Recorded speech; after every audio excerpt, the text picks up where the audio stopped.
Hi, this is Lulu again, compulsive overeater. We're going to talk about the fear part of the resentment writing, not to be confused with the fear inventory. That's a whole separate inventory that starts after this last paragraph on 67 that we read. The next paragraph says, notice that the word fear is bracketed alongside difficulties, blah, blah, blah. So that, in the next couple of paragraphs, is all this whole separate fear inventory. And that we're going to talk about another time. But in that paragraph in the middle of page 67, it says, where have I been selfish, dishonest, self-seeking, and frightened? So there is a frightened part in the fourth step resentment writing that has to do with fear. And then there's the fourth step fear inventory, which is the same but separate. Those would be fears that may not even be in correlate with resentments. They're just fears. They're not about resentments. So we want to say, how have we been afraid? Oh, did I have a hard time with this one? Because I was just like, I'm not afraid of nothing. What are you talking about? You know? What do you mean I'm afraid? I just felt like I was a confident person. And, you know, I just, other than being overweight drunk that smoked her brains out, other than that, I was just perfect. Everybody else was wrong, you know? So I didn't understand what I was afraid of. I am not afraid of that. I just don't want it to happen, you know? So this is how I'm playing. What does that even mean, that I'm afraid of it? If I think you should stop doing that, it's just because it's the right thing to do, and I'm not afraid. You just need to stop doing it. Until it was pointed out to me, the fears, and they're very, very, very common fears that your typical addict has. So there's like 5 basic fears, and they permeate relationships.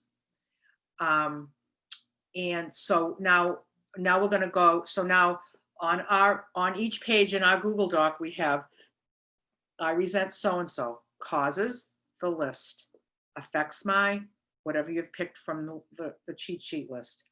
The next one is self-seeking. It will be a list of the things that you picked from that self-seeking list, the things that you do to make yourself feel better when this stuff is happening. The next one is going to say fear. And then you're going to pick one or all or anything in between of these typical fears of an addict. And I'll explain each one. Not that they really need any explaining, but this is them. Okay. So I have the fear of not having control. I have a fear of losing control. The difference between those two is I fear not having control, meaning I need to have control and I don't have control. And the losing control means I had control, but I'm going to lose it, or I've lost it. So it's like you actually believe that you actually had it and you've lost it. So you'll see with each person and the causes and the harms done to you, you'll see which one feels right. That will likely be on just about every single one. If it's not, it's kind of incredible, because basically somebody's doing something we don't want them to do. I don't have control. And I didn't think of it as a fear, but I'm afraid of not having control. I want control. I need you need to stop doing that. Not being good enough, you know, a fear of not being good enough. You know, this person is, whatever they've done to me, whatever they've done to me has caused me to make me question my value. And if I'm good enough or not, then that would be because of my fear of not being good enough. That's why what you're doing is troubling me. Other people's opinions, big one. If a lot of times you'll read what you'll read, you'll either be afraid of that person's opinion, or you'll be afraid of what that person is doing and how other people will perceive you, and what other people might say about you. But other people's opinions, what other people think of you, and living your life according to what other people think is the biggest waste of time. I spent so much wasted energy, burned up energy foolishly, worrying about other people's opinions. And when this starts to unravel in your fourth step writing, and then you bring it to your fifth step and your sixth step, and you will be amazed. You will be amazed at just being enlightened of these things that you didn't even know about yourself. That's what happened for me. Not getting what I need, or not getting what I want, those are the same thing, but they're different. If it's something that I believe that I truly need, then I will write, I'm not getting what I need, or not getting what I want.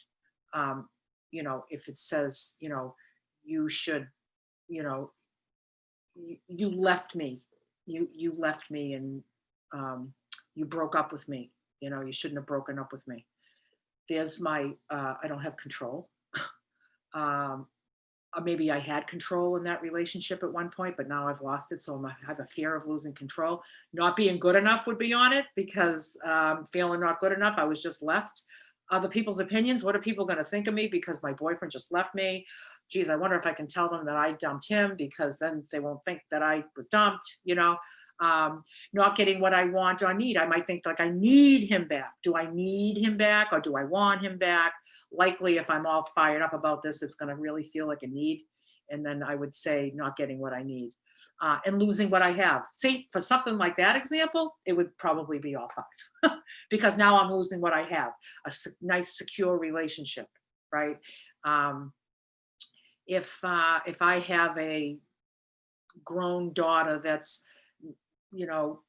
in college and failing, she's failing in college, and I'm right. I resent my daughter because she's flunking out of college, and I'm paying all this money, and she's just screwing around. That's not true. But I would say I have a fear of not having control, because I can't put the paper in her hand and make her do her work and make her do it right. Not being good enough, because did I raise a child that is going to go to college and flunk? Like, that makes me not good enough of a mother. Like, I'm going to blame myself. Other people's opinions, oh my God, I want to go and say, my daughter is a dentist, or my daughter is a lawyer. But no, I have to say my daughter's going to flunk out. So that would be other people's opinions. Not getting what I want or need. I guess I would think I would feel like I would need her to do well in college, because I would want to know that she was going to be safe and have a career that she could support herself. Losing what I have, that probably wouldn't come into play on that one. Maybe it would, if I could feel it. I could probably find it. I could say, like, right now I have, bragging rights to my kids, and now that I'm going to lose that, because the minute instead of saying my daughter goes to Harvard, I got to say my daughter flunked out of Harvard, right? So I'm going to lose this fantasy that I have, that I can brag about my kids.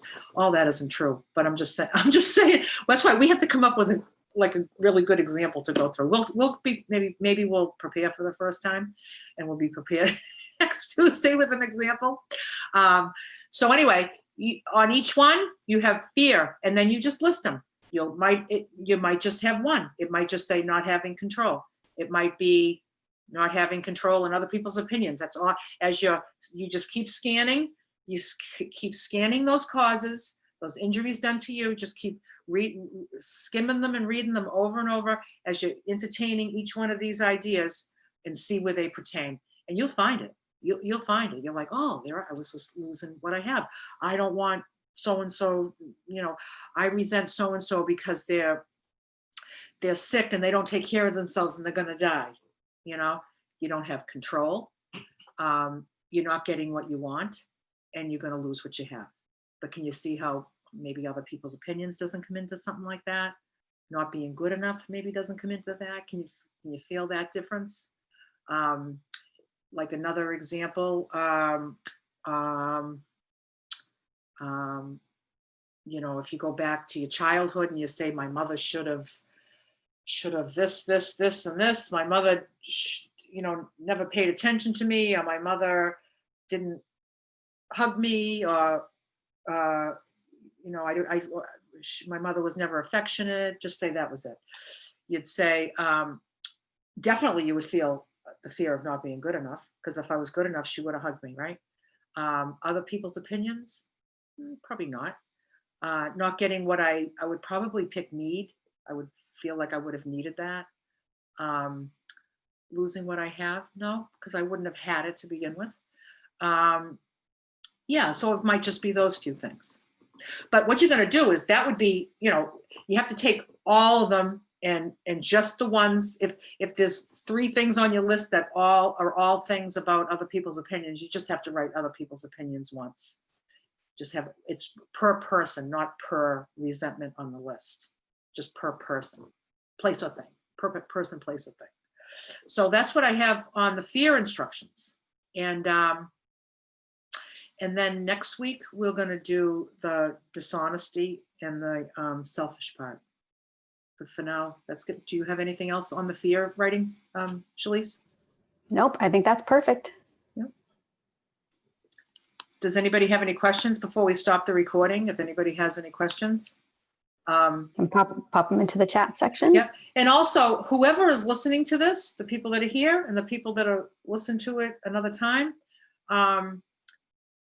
any of these instructions, if you're going to work, see, I mean, you need to have a sponsor, right? You need to have a sponsor. Like this whole blog spot is not about, you don't need a sponsor. You can just follow these recordings and you can get well, right? You have to have a sponsor.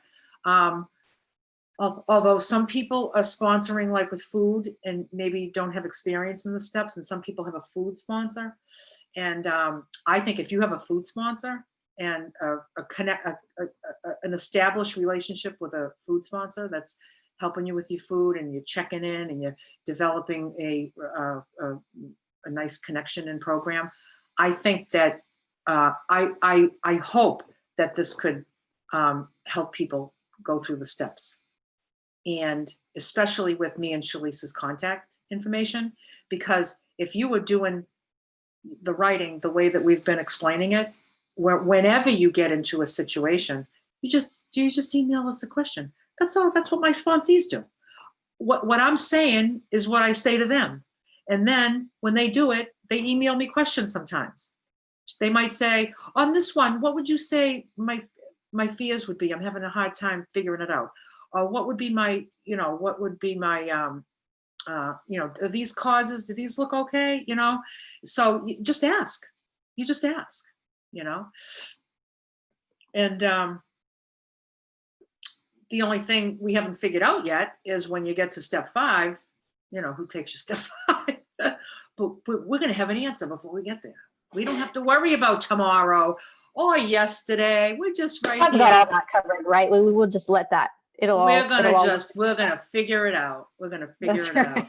You'll all have each other to do your step 5 with. Exactly. How cool would that be? Exactly.